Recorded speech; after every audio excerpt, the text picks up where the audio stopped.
good? This is Kupfullwithkennedimarie, and today I have a special guest, Dr. Laquinda Alexander-Toney, on my show today, a licensed associate counselor. And so first, I have to ask, how are you doing today? I'm good. How are you? I'm doing good. I'm doing good. Just, in the Good. house, trying to make the best of situations, all that good stuff. So, yes. Yeah. So thank you for coming on today. So I introduced you as a licensed associate counselor, but you're also a high school counselor. So first, I just want you to explain what exactly is your job? What do you do?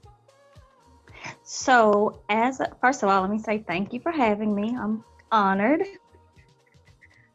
So as a high school counselor, I work in a 9-12 setting, and I work with and for students to ensure that they are getting what they need in order to graduate high school and move to the next level of their lives, whether that's college, workforce, career and technical education. And I also provide emotional and mental health support to those students when needed. And then as a licensed associate counselor, my job is to work with the public as a therapist providing behavioral, emotional, and mental health support. And so my clients consisted of all ages, from elementary school through adults.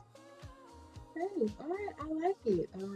Sounds like you love what you do, and I know there was a time where you dreaded going to work. You didn't like getting up. You didn't like the place that you worked at. So during those times, what were the motives, the intentions that kept you going, pushing through that situation?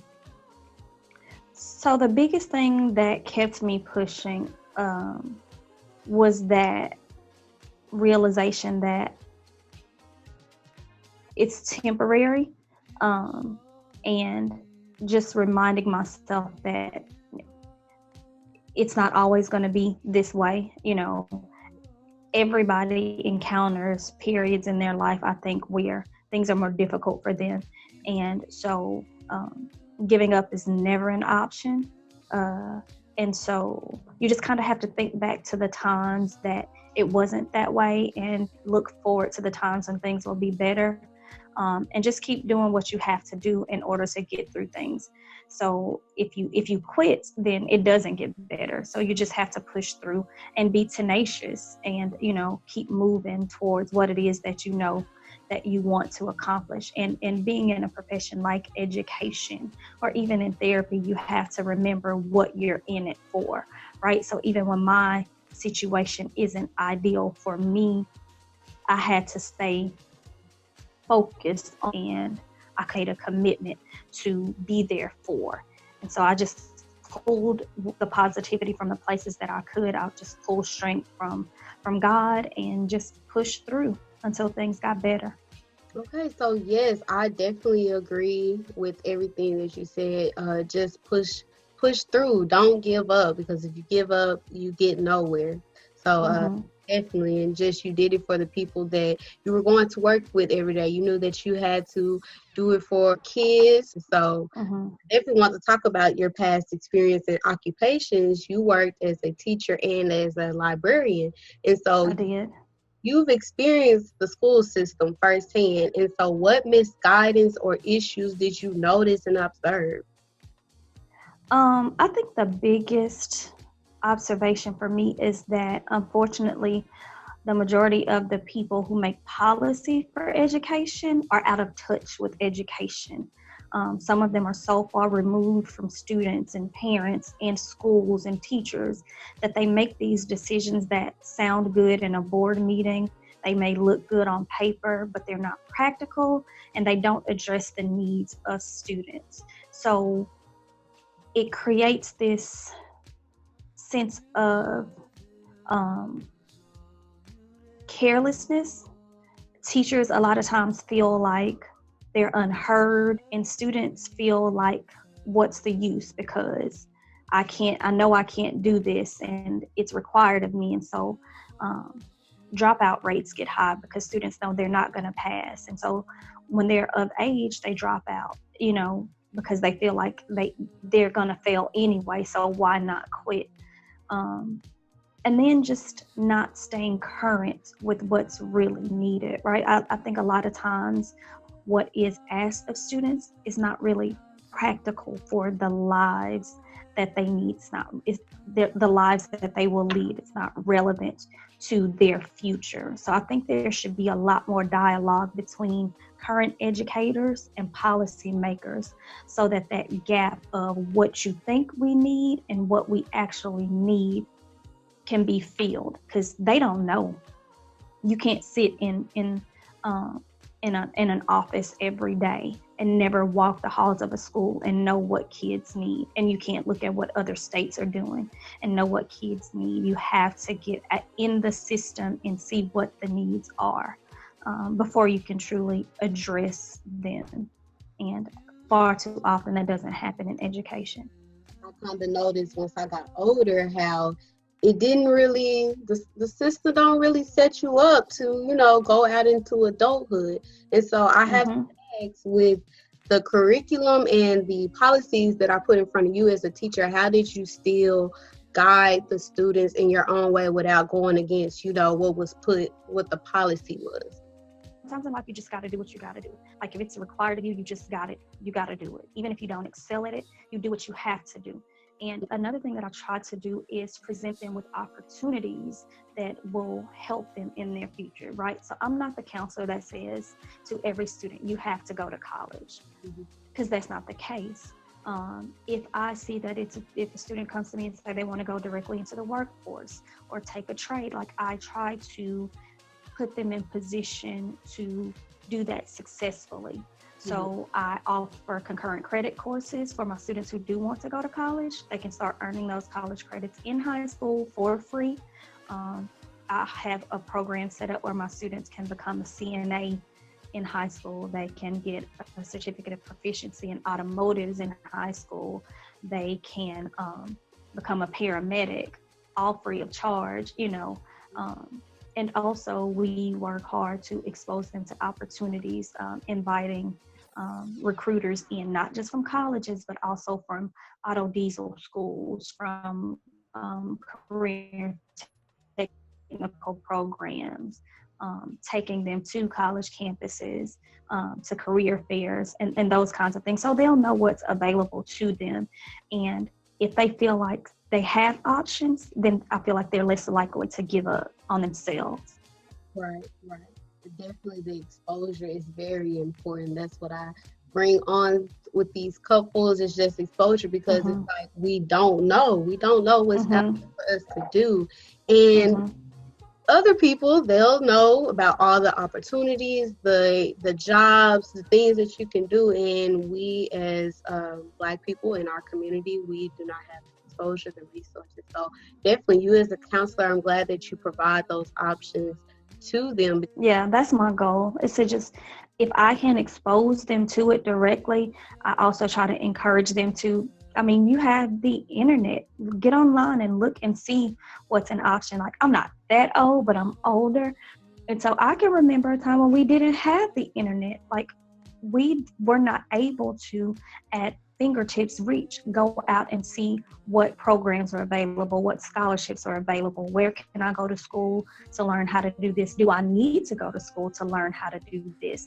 Like, that wasn't an option. And so at this point, like, I don't take excuses for why you don't know certain things.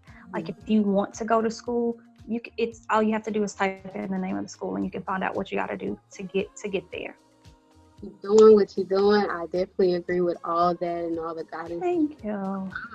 So when you're working in this system, you have experienced hostile environments. You being a Black woman and kind of the minority in some situations, you can come upon a hostile environment, whether it's discriminatory, racism, prejudice, any of that. And so how did you maintain keep navigating and networking through those environments in the workplace?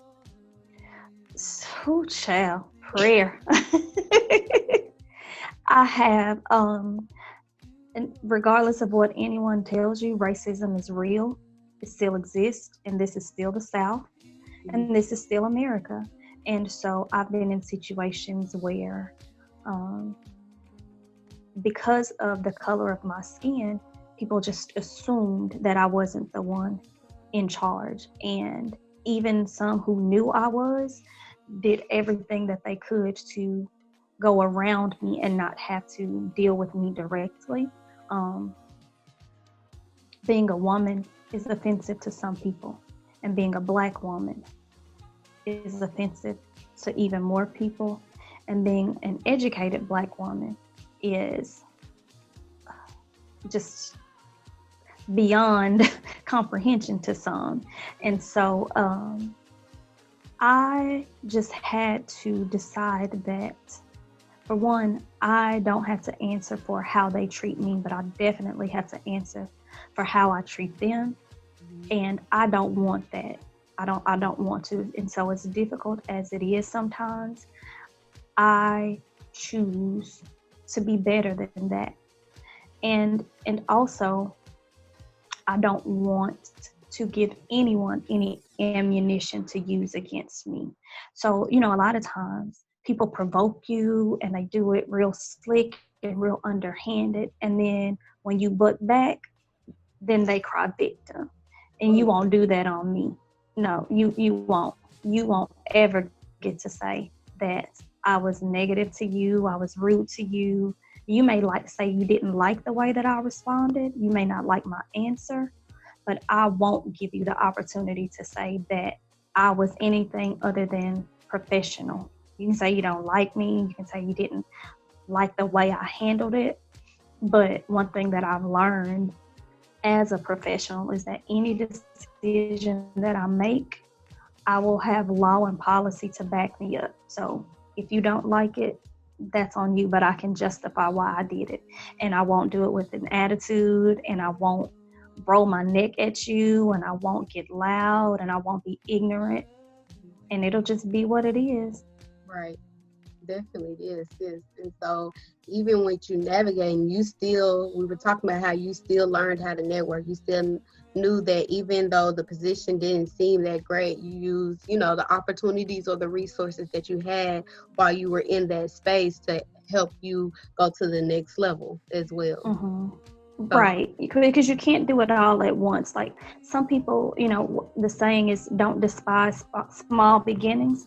Sometimes you have to take opportunities and just, like you said, use them to get to the next level, because you're not going to jump from the janitor to the CEO. And there's something to learn every step of the way, right? So you can't neglect the steps. Otherwise, when you get to the CEO position, you're not going to be successful, or you're not going to remain there, because there's some lessons that you didn't get. So every part of it is important. It doesn't always feel good, but every single part of the journey is important. Yes, I always say everything happens for a reason. So whether you know that right then or you know it later on, it happened for a reason.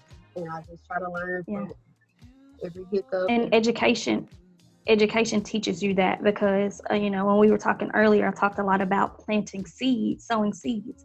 And so a lot of times I don't know what students do after they left me. When I was in the elementary classroom, I didn't always know what an impact I would have, or if I was being effective, until later on in life, if they ever came back. There's students that come back and say, I appreciate you, you were so helpful to me.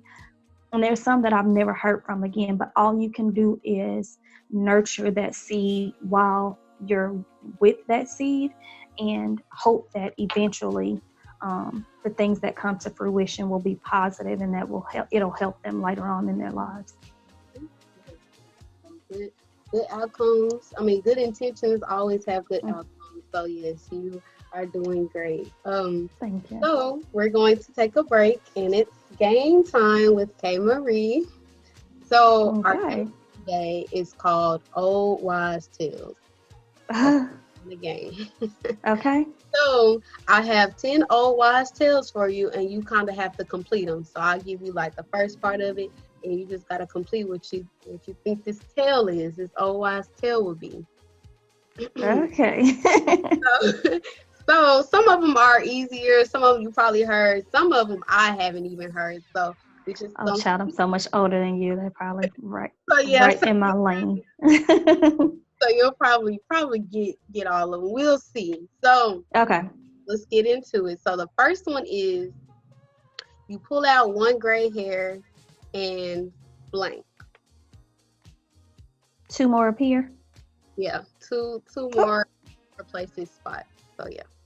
Okay, so one for one, we're doing good. Okay. Um, Sitting too close to the TV will. make you go blind. Make your eyes bad. Yes, yes. So that actually was true, like back in like I think the 60s or something like that. But then Mhm. it came out with better research. So, but Mhm. still an old wise tale because I've heard it. So eating carrots will make your vision better. eyesight better your eyesight. Yes. Mhm. Carrying an acorn in your pocket Ooh, keeps child, now. blank. Keeps what? Keeps you blank. Oh, I have no clue. No clue. Mm-mm. Keeps you young. Oh, Oh, that's a lie. yeah, it might be a lie, but it's still. Never heard that one before. Okay. Yeah. So okay. So pick up a penny and it brings. Good luck. Yeah. So I didn't really. I kind of guessed it, but I didn't really just know that one like that. But it kind of made sense to say that. Yeah. Eating turkey makes blank. Eating turkey?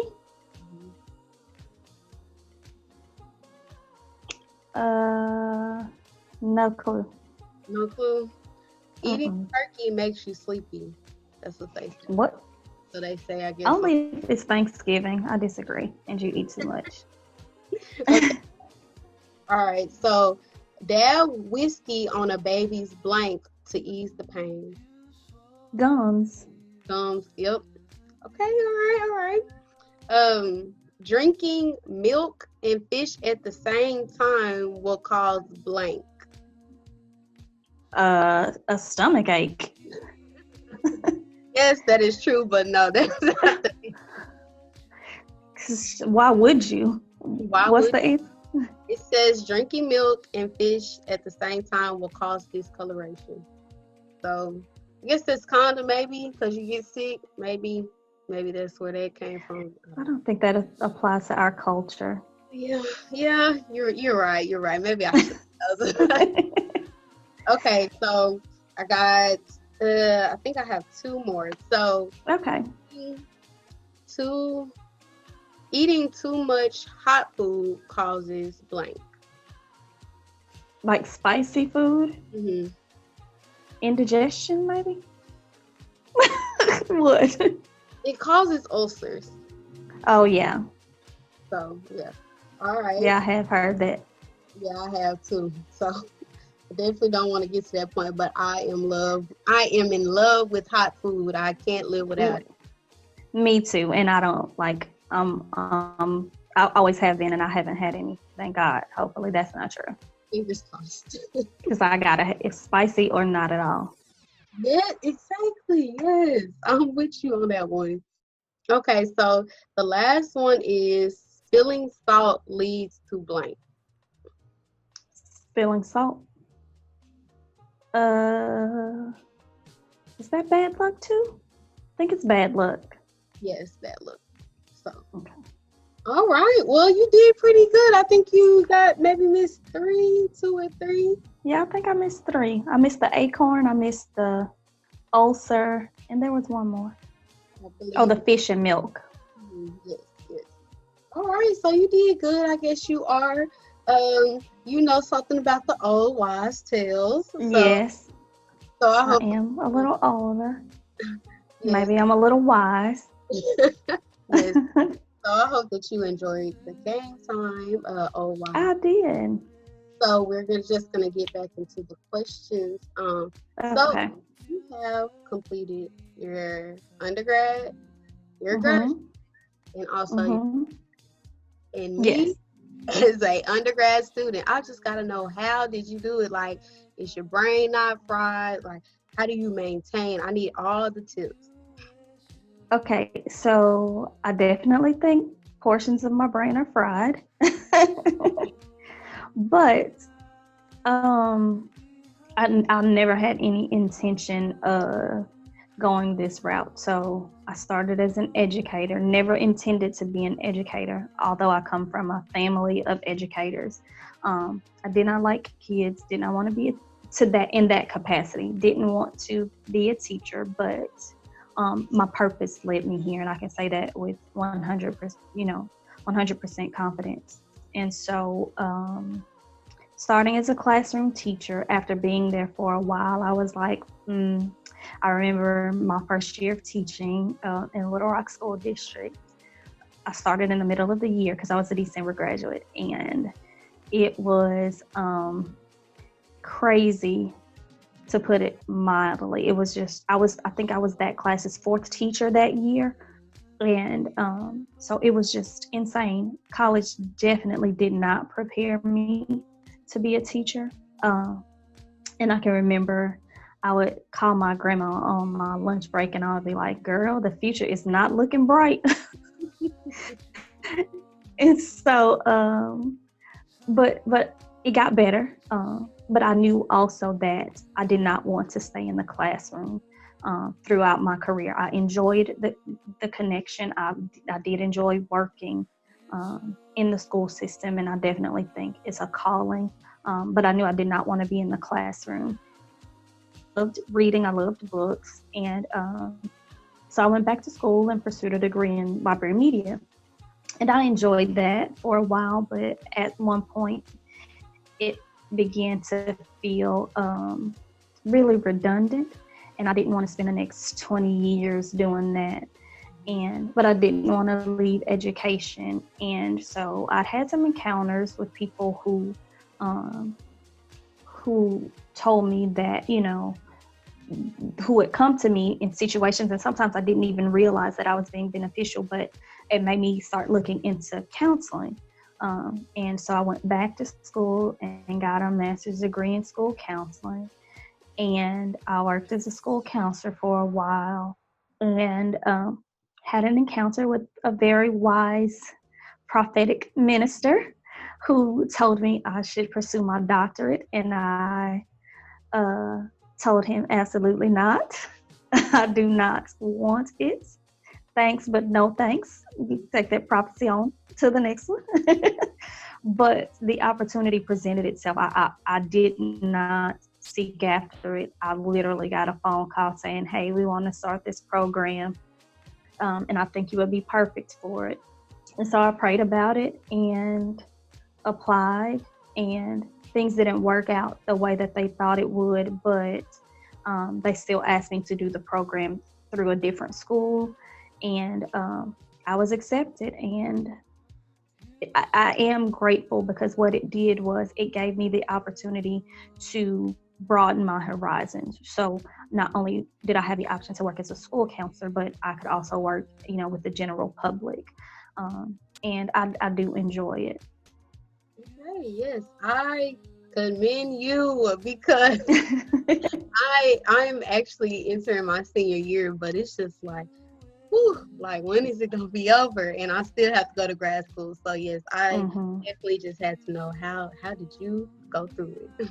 When you're doing it, you have challenging moments, but the time is going to pass regardless. And so I encourage anybody who has a dream, who has a vision, to just pursue it. Don't look all the way down the road and say, it's going to take me 12 years.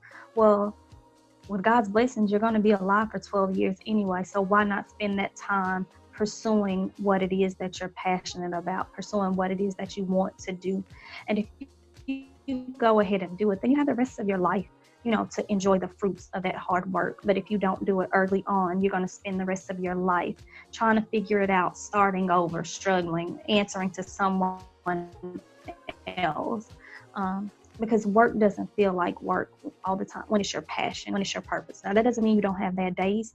That doesn't mean it doesn't get frustrating. Even on the days when it's challenging, you can still push through and because your heart is there, you don't get stuck. But if it's something that you dread doing, the minute that it gets challenging, you can just use that as an excuse to give up, to quit, because you don't really want to be there anyway. So when you're pursuing your purpose and your passion, it makes the bad days bearable. Like you were saying, just time will pass, so just go at it, do it then. The only person that's stopping you is you, really. The fears in your head, the worries, all that is you. No one else said that you couldn't go do it, couldn't go pursue it. And so, yeah, definitely I agree with that. Go pursue your dreams, do what you love, go for it. So, yeah. And if it doesn't work out, then you do something different, or you try again.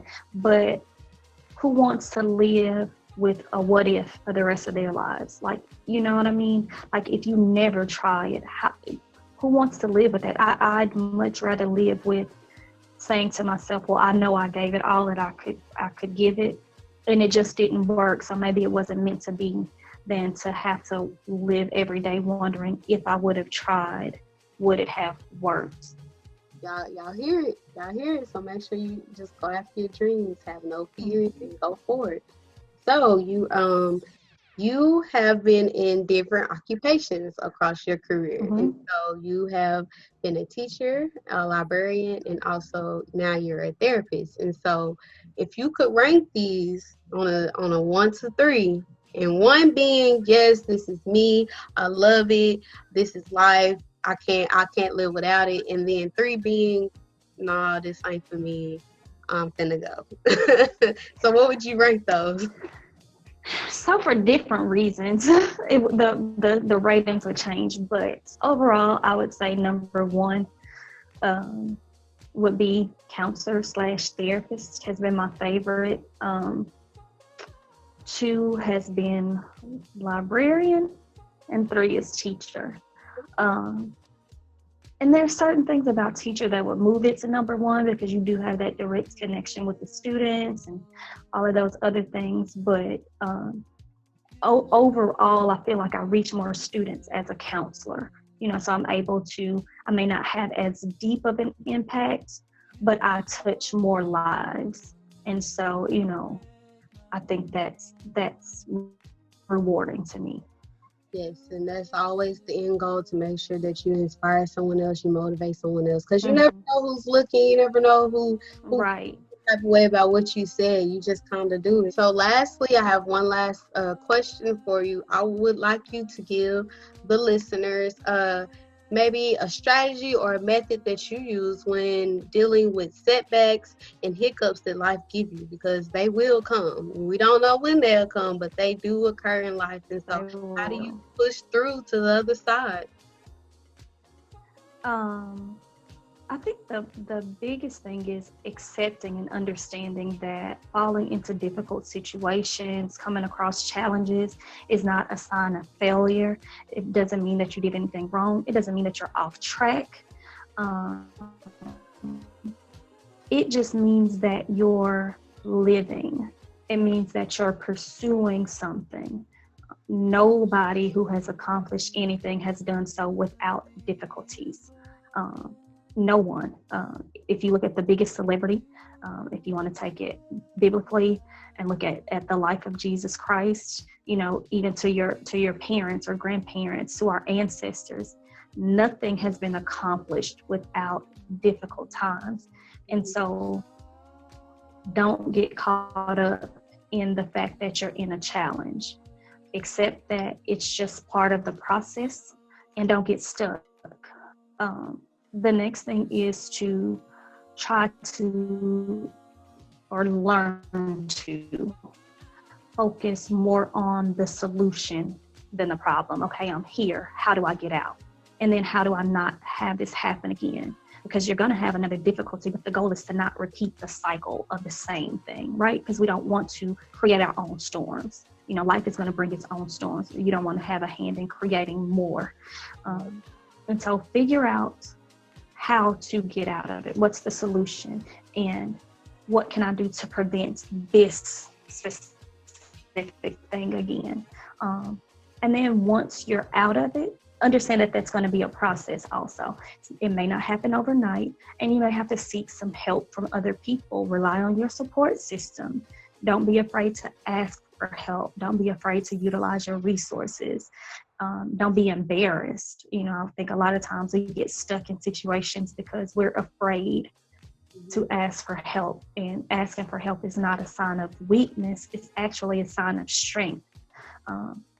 And so ask for help from those people that you can trust, that have wisdom in the areas that you lack in, and just continue to push forward. Forgive yourself. My grandma used to say, you can fall, but don't wallow. I know a lot of young people might not know what that is, but, if you've ever seen a dog on the ground and they're just twirling around and crawling around instead of getting back up and walking. And so we all make mistakes, but you don't stay down, The Bible speaks of it, just man falls 7 times, but he gets back up again. And so that's what you have to remind yourself, that no matter how many times you fall, as long as you get back up, the story isn't over. And you can move past anything if you just continue to move. You just can't get stuck. Right. I love those words of encouragement, and I love how what you said is just kind of an indication that you are living. Like, this is life. I am living in it. So, it's just how you handle that situation, not necessarily the situation itself. So definitely, I love your words of encouragement. I appreciate it. So I want to thank you, Dr. Laquinda, for coming on and spilling your cup full today with everyone. I hope that you enjoyed the interview. I did. Thank you so much for having me. Yes, no problem. So you guys, I hope that all of you guys got a good cup full today, and make sure that you're staying safe, pushing through the hard times, having that tenacity. Stay humble, hustling, and hungry, and I'll see you guys on the next cup full.